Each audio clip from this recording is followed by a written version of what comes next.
Hello everyone, welcome back to the channel. I hope you all are doing very good और आप लोग की पढ़ाई बहुत अच्छे से हो रही होगी।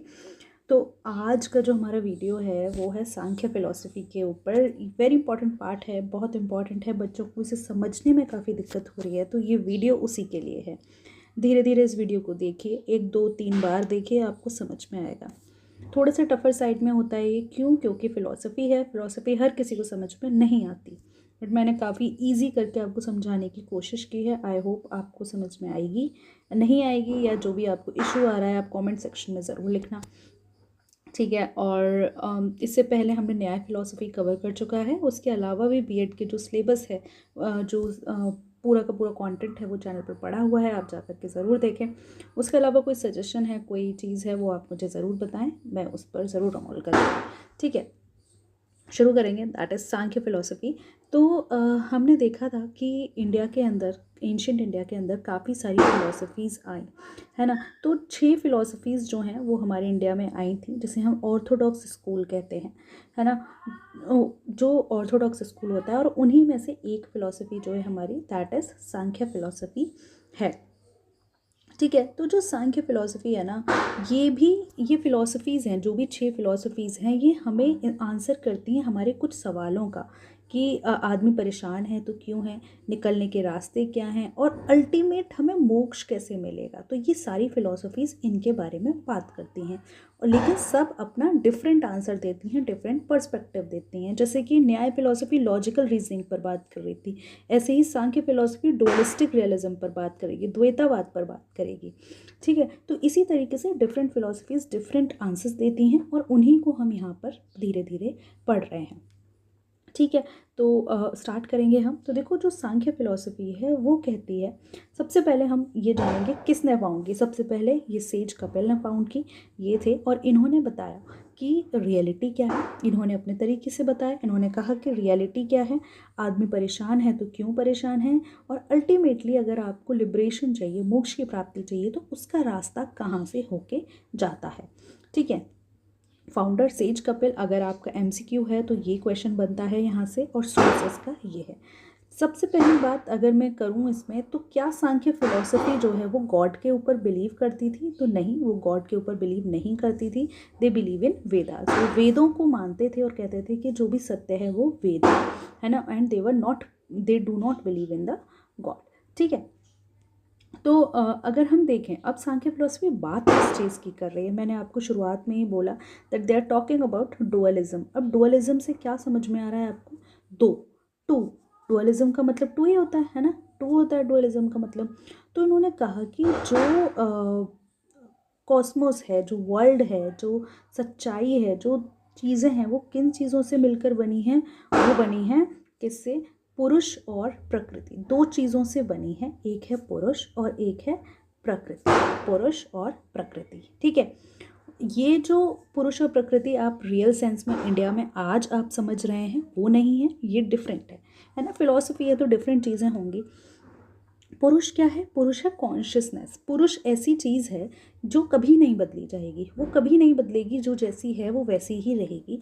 जबकि जो प्रकृति है, जो मैटर है, वो क्या है? वो हमेशा बदलती रहती है, वो चेंज होती रहती है, वो अनकॉन्शियस है, आपको पता नहीं है, किसी को भी नहीं पता वो किस तरीके से बदल रही है, लेकिन वो बदल रही है। और उसी की वजह से क्या है, जो मटीरियल वर्ल्ड है, जो दुनिया है, उसके अंदर जो ट्रांसफॉर्मेशन आ रहे हैं, वो किसकी वजह से आ रहे हैं? प्रकृति की वजह से आ रहे हैं, पुरुष की वजह से नहीं आ रहे। क्यों? क्योंकि पुरुष जो है वो क्या है? कॉन्शियसनेस है, जो कि कभी नहीं बदलना, इटर्नल है, और कभी नहीं बदलेगा। तो जो बदलेगा ही नहीं, वो बदलाव कैसे लाएगा, है ना। तो उसमें क्या होता है कि प्रकृति जो है वो बदलाव लाती है, ठीक है।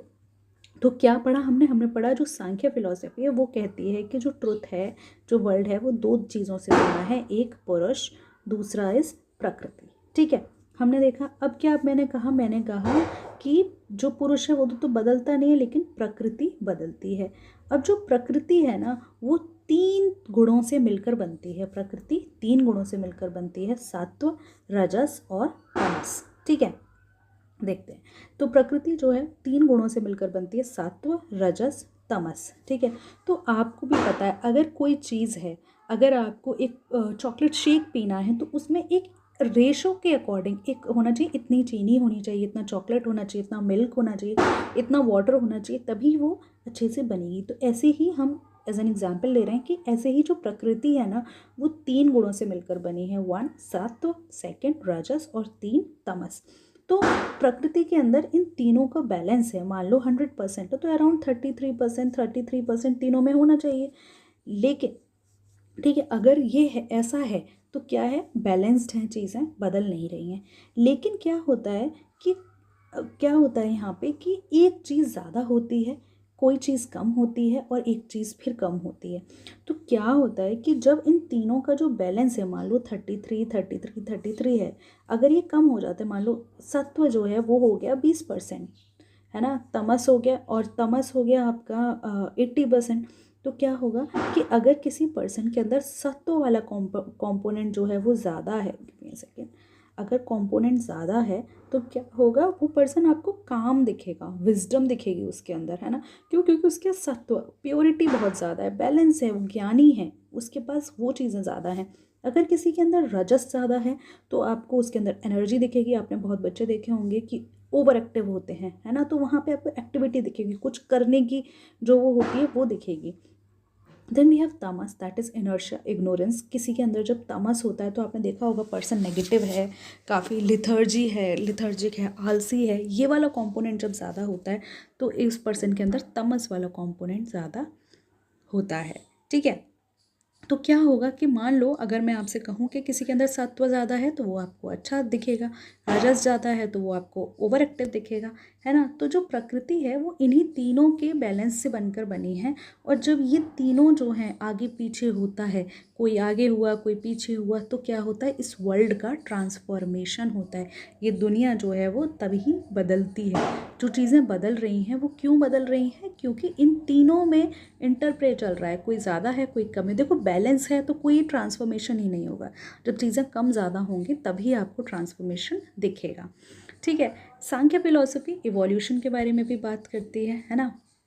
तो ये क्या कहती है, मैंने कहा आपको कि प्रकृति किससे मिलकर बनी है, 3 सत्व, गुण और तमस से बनकर बनी है ना। तो इन्होंने कहा कि जो प्रकृति है उसमें ही इन्होंने कहा कि रियलिटी जो है, जो सच्चाई है ना, जो सच्चाई है, जो रियलिटी है, वो किन चीज़ों से, वो कुछ तत्वों से मिलकर बनी है। तो इन्होंने कहा कि जो सच्चाई है, जो है, वो किस चीज़ से मिलकर बनी है, वो बनी है 25 तत्व से, है ना। उन 25 तत्व, आपसे क्वेश्चन पूछ सकता है कितने से बनकर मिली है, तो that is 25 elements of reality, है ना।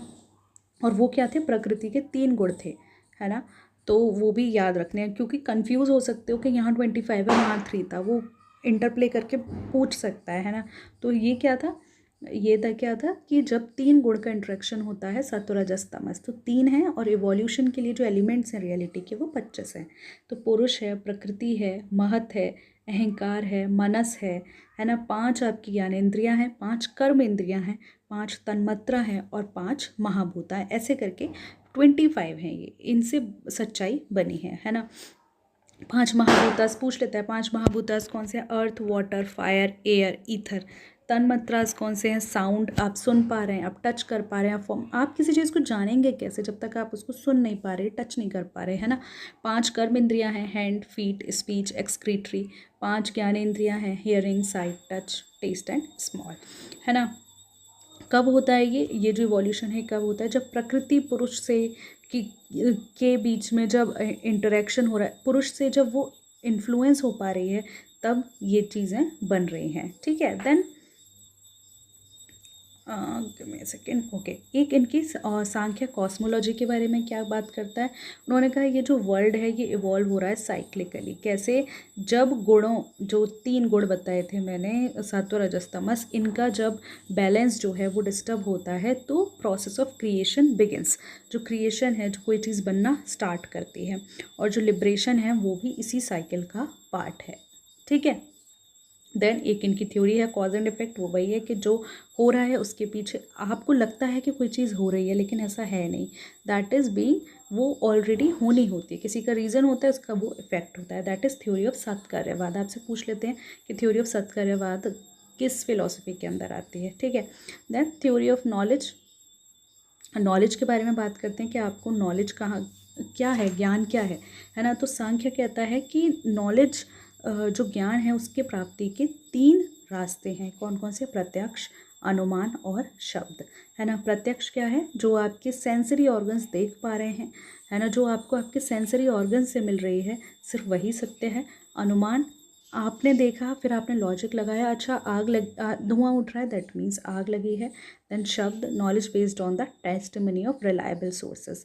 जो रिलायबल सोर्सेज होते हैं, आपको ट्रुथ की, आपको किसकी बात पर विश्वास करना है? आपके गुरु हैं, आपके स्क्रिप्चर्स हैं, उनके ऊपर आपको विश्वास करना है।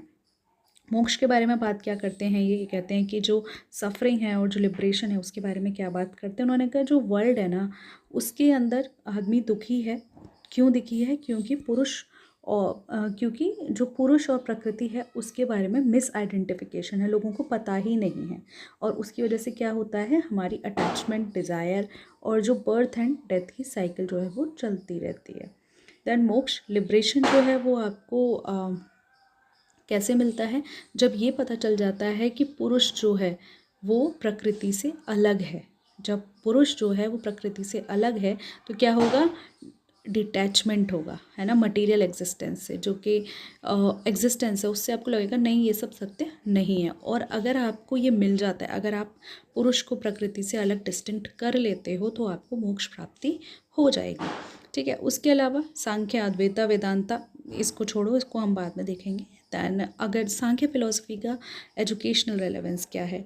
अगर आपको पता चल गया ना, साइकोलॉजिकल इंसाइट, अगर आपको पता चल गया कि जो माइंड है, जो ईगो है और जो बुद्धि है वो अप्लाई हो सकती है एजुकेशनल साइकोलॉजी पे, है ना, देन ये आपको होलिस्टिक डेवलपमेंट के लिए बहुत ज़्यादा इम्पॉर्टेंट होती है।